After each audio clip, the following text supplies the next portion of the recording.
is brilliant in the dressing room environment. That's what we love about it. And that's what we miss. If you talk to anybody, that's what you miss more than anything else. You know, the interaction, what you're doing. You're not going to get filmed. You're not going to get. It's going to go on social media. It's in between. It's between 4 or 5 of you in a bar. It's great. We used First day you got a shot of Man City, didn't you, in their dressing room with this new programme that they got, but the stuff that goes on would be interesting for the supporters, wouldn't it, to see what's it actually like, what goes on, the sort of. There's no hiding place in there, is there? Exactly right. It's a tough place to be, a dressing room. It is a tough place, yeah. And you've got to find your level, don't you? I mean, not everybody's going to be like laughing and joking and be the centre of attraction or the attention. Some are quieter. I was very quiet in the dressing room. I don't think I spoke at Everton for about 3 years. You've made up for it ever since. I know. Some are brutal though. You've gone in and you're thinking, what have I got on? Is my shirt all right? Is anything like that? And you're going in, you're like that. Oh. I remember getting into the Burnley team. You know, I was 16, 17, and going into the first team dressing room for the first time. And I remember our goalkeeper back in the day, Alan Stevenson. I was the new one in the group. And we were about to go out to train, and the game was the following day. So he sat there and I didn't know what to do, really.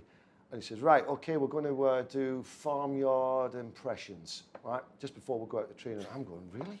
Is this what they do? And he goes, right, you start. I looked at me, I go, what the heck? What do I do now?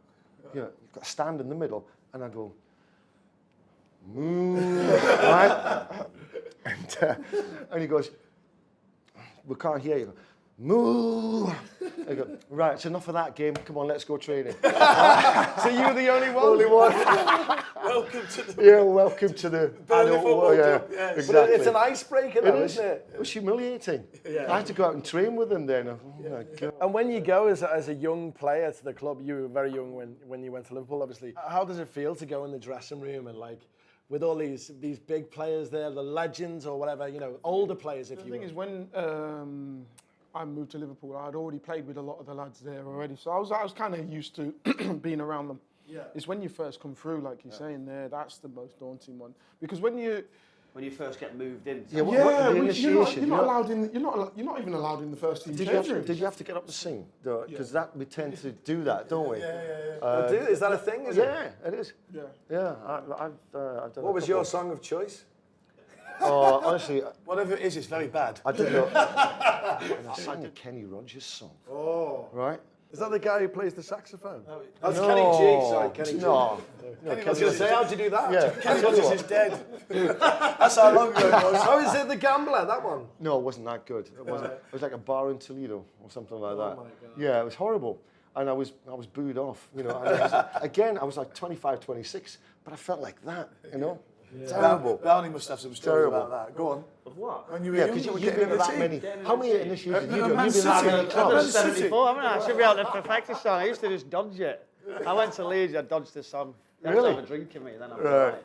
Okay. But it was, no, it's some mad dress. We had Sheffield United, they had a senior players dressing room and then a younger one. When you signed, like which one can you get in, you got invited into this dressing room. Yeah. I mean, it shouldn't be like that, but it just was. Yeah. And if you come in, you had to buy something. Right. So you ended up having a plasma on the screen, and someone would buy hairdryers, someone would buy a disco ball. So literally, Neil Warnock just let it go. It was incredible. He just kept bringing all the things that were in there, all the different hair products, different things, different. It was a candy floss machine or something, like ridiculous things for the dressing room. Chef Neil Warnock, he was a bit of a madman there, wasn't he? I remember seeing that video of him just shouting at the players. Jags was in there. Yeah. Jags was good. He's not recovered since for that. Neil just shouts a lot, especially, I tell us, I can't say, I can say it now, because he's still shouting at you. Like, the game's finished, he's like, and fucking you, how did you get done on that fucking goal? And he's bent over, putting his pile cream on. I want to say a big thank you to all of our legends down here. Michael Brown, Viv Anderson, Trevor Stevens, Emile Heskey.